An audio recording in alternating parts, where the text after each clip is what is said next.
عليكم. اليوم زودت اطارات سيارتي بهواء نيتروجين، وراح اشوف شنو فرق الهواء النيتروجين بقوة الطسة عن ما قبلها من كان الهواء اعتيادي. للعلم انا حاليا بمجمع المشن، ومجمع المشن معروف بمطباته. بعد الشارجر قدام شو يصير بيها.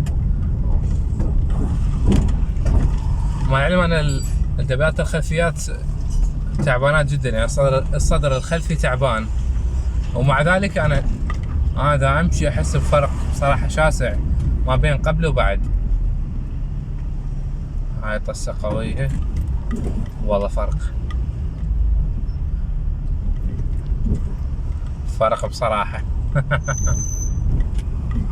من هاي الطسة الصفراء الحقيرة بالكيل قالي وحدة، هم نسلم عليها شوية. اي شايفين انت شاد نيتروجين وتجي بالشارع تبي تدور طسات حتى تختبر الفرق. مع العلم النيتروجين يا سيارة كانت تخليه. سيارة النيسان جي تي ار كانت تزود اول سيارة طرحت ار 35 بال 2008 بغاز النيتروجين حصرا بس، وباقي السيارات ما تسوي هذا الشيء.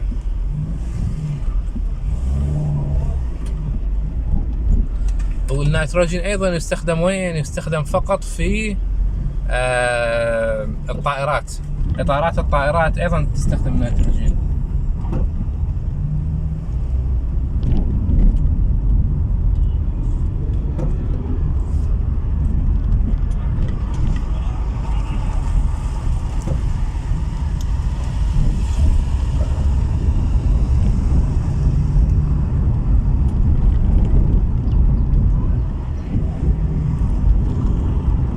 هاي طسة قدامنا ولا شنو بصراحة. احس السيارة ارزن، احس السيارة ارزن العوم اكبر. وطبينا بالازدحام هاي حظها، ولا هنا اقطع.